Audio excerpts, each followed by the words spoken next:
You will never think about food the same again. Oh, food. Wonderful food. Marvelous food. Glorious food. From Oliver. Columbia Pictures, 1968. You are still what you eat. To most people today, food is just something to put in our mouths to keep us from starving. It isn't anything worth paying attention to. It just don't count toward our well-being, just our bodies. What is that you say? You don't think so. Did you put down your phone to savor the mashed potatoes? When was the last time you didn't eat in front of the computer at work? What was the last full-flavored fresh fruit you ate without distraction? Did you know that fresh ripe fruits and vegetables aren't supposed to keep more than 2 or 3 days? Oh my. No answers. How many phrases that are food-related have you heard over the years? Phrases that show us that eating is truly a social function, not just survival. Phrases such as apple of his eye, plum job, sauce for the gander is sauce for the goose, egg on your face. You've never heard of them? Really? Well then, let us get started on what to eat. Food is more than survival, it is a social event. Sitting down to eat is more than shoveling food onto the plate. Then, shoveling it into open, unthinking mouths. Then, pushing the chair back and leaving the table while everyone else is still eating, or impatiently, drumming the table or worse, texting/playing games on cell phones. Mealtimes are a time to relax, to talk with family or friends. A time when your life literally slows down for an hour or so. A time to catch up in real time with real people with what is going on. It is a connection that all people share best over food. Relaxing and feeding the body. Our bodies are on the go constantly. They always have been, whether we were hunters, gatherers, or farmers. However, we now live in a world of hurry ding ding. Our electronics beep at us, from the time we listen for the alarm, to the time we finally put them all on their chargers so that we can go to sleep. Eating a meal at the table makes our bodies slow down. It is a timeout that we desperately need. Eating good food fuels our personal cells, those that keep the blood flowing, our hearts pumping, and our brains working. 2. Good food tickles our sense of smell, and delights our taste buds with sweet, savory, bitter, salty, and sour. Yes, scientists have discovered that we have 5 taste sensors, with savory found near the back of the tongue.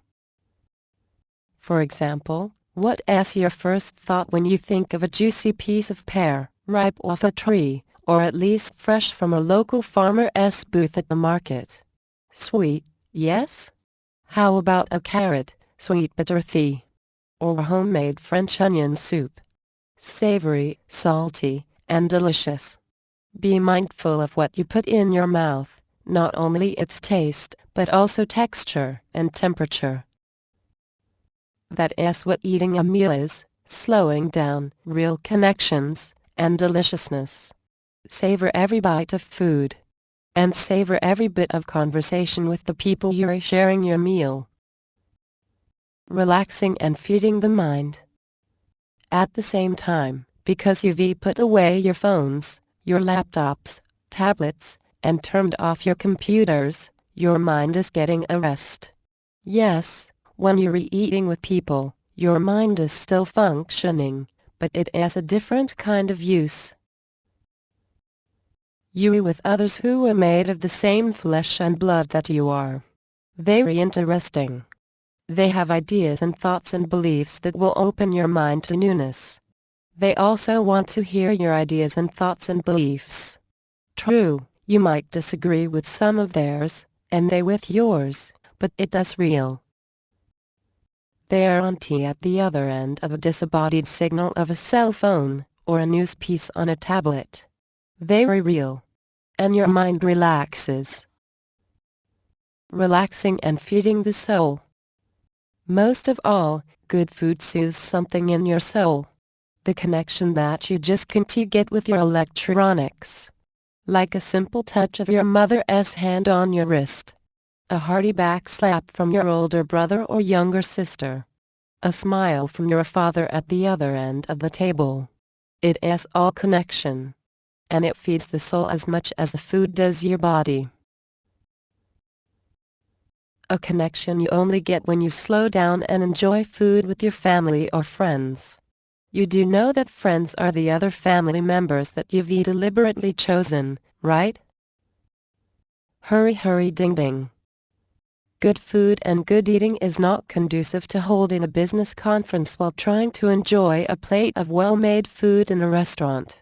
If your boss insists that you attend a meeting during your lunch hour, it is within your rights to insist that you get paid, otherwise, you're going to go elsewhere for lunch.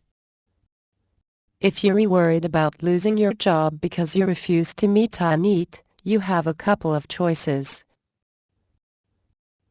Remind the boss, in his office and away from others, that in America, at least that unpaid lunch means getting away from business for a while. Or remind him that he will need to pay you for attending the meeting and you'll still be required by law to have an unpaid, no business lunch. No, he won't like the reminders. However, your health physical, mental, and soul-wise is more important than any business. You see, eating at your computer is no different than in calling for a meeting. You must, for your own health, get away from the computer during lunch. Your eyes need the break. Your brain needs the break. Your body needs the break. When was the last time you got up to stretch? Comfort food. Every country has its national comfort food. Foods that everyone eats even if the recipes are slightly different. Every section of every country also has comfort foods. In the American South, comfort foods include hot biscuits and thick country gravy. In the Pacific Northwest, comfort foods include salmon and whole grain breads. In northern Italy, spinach, unsalted butter and fresh egg pasta makes its way into a lot of foods. The central section has its braised meats, stews, and chestnuts. In the southern portion, red sauces, olive oil, and eggplant are more the style. France, split into 8 specific regions, has a wide range of comfort foods. Beginning with rich foods like duck and truffles in the north, you make your way south through seafood and crepes, root vegetables and savory tarts, beef, spices, olives, and cheeses. And, of course, the wines and champagnes in all regions. Where did the fun go in eating? Once upon a time, eating was fun. It was hard work to grow, barter, and get all that you wanted or needed. But, in the end, you had wholesome and even fun food. Now? The story is much different. Every news station you watch or listen to, every movie you see, and even in the grocery stores, you see the word diet pushed hard. And they aren't talking about the kind of foods you eat as a whole, the meals of good, healthy foods. No, they're talking about starvation diets. The kinds of things that you are not supposed to eat. The kinds of diets that insist you do away with whole areas of foods. I am not talking about those with food intolerances or outright, potentially lethal allergies who must avoid certain foods. I am talking about such the diets that demand you stop eating fruits and vegetables. The diets that insist that you don't eat red meat or eggs. The diets that require you to give up all grains of any kind. The ones that tell you to say no to any specific whole food group. Michael Pollan wrote several books about food. What he found out can be summed up in his own 7 words: eat food. Not too much. Mostly plants. When you explore further what he is talking about whole food, nutritious food. He calls overprocessed, cooked to death and scientifically recreated stuff edible food-like substances. They aren't food in the healthy sense. Look up his books, The Omnivore's Dilemma, In Defense of Food, and Food Rules. Links are in the appendix below. Following on the heels of non-nutritional food stuff is the shaming. Movies are especially cruel. They show unrealistically thin women, whose fame gives the message to younger women, thinness is the way to be. They also make fun of the chubby, the fat, and the obese. Men can sometimes get away with being fuller or even obese, but women don't.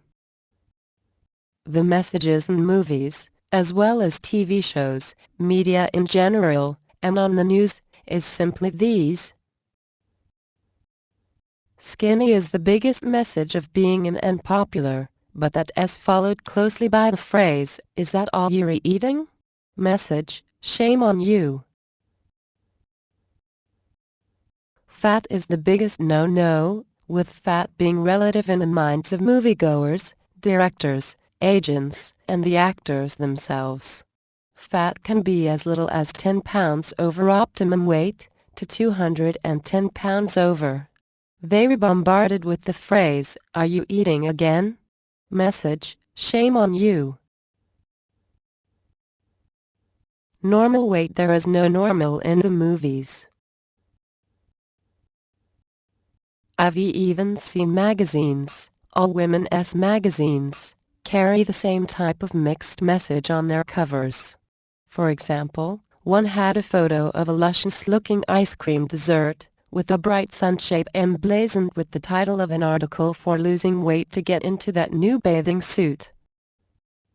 Where is the comfort in such shaming? Now, the government is getting in on the act.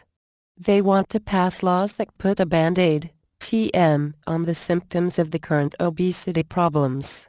While it is agreed in most circles that too much of any one processed product, sugar, salt, or fat, isn't good for you, the government is going after only one of those products. The solution, of course, is taking our own health into our own hands and eating whole foods, not the processed food-like substances. Grow your own food, yes, even in apartments. No, not talking about a complete, back-to-nature experience. Instead, plant a garden, wherever you happen to be living. Even if you're renting, your landlord isn't likely to squawk if you keep your garden looking nice.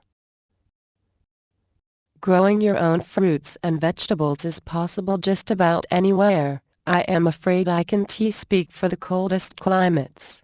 You can tear up your backyard and grow your food there. Some folks even suggest that you dig up your front lawn too. If you don't want to get down on your hands and knees and weed, put up a raised garden. You don't have to bend down. Look at the list for other ways you can garden. These are especially good if you're in an apartment, whether on the second floor or on the top floor, or anywhere in between. Big containers/pots, usually of plastic or ceramic with some terracotta. Vertical gardening, made with fencing. As a tower with the soil in the middle of it, tuck the plants or seeds between the wires against an outside wall to hold smaller containers. Small containers/pots, again usually of plastic, ceramic, or terracotta. You can make containers by cutting out a section from 2-liter soda bottles, horizontally. Just a note, check with your city's rules before you dig up your front lawn. Putting in a rock garden or using bark mulch to landscape is one thing. Putting in an entire garden is something else again. Some cities fine their citizens for having a garden in the front yard as unsightly, a nuisance, and unsuitable ground cover. Michigan, Florida, Missouri, and Oklahoma are just a few states wherein this happened. On the flip side, one woman in Los Angeles grew veggies wild. She planted on a narrow strip of land between sidewalk and a fence. She expected people to eat it whenever they wanted to. I think she put up a sign saying, "This is for anyone who is hungry." Not on the parkside strips, between street and sidewalk, that's illegal in most states. But between sidewalk and a fence. Want more whole food news? Newspapers still carry recipes to go along with Wednesday ads from grocery stores. Those recipes treat food as whole.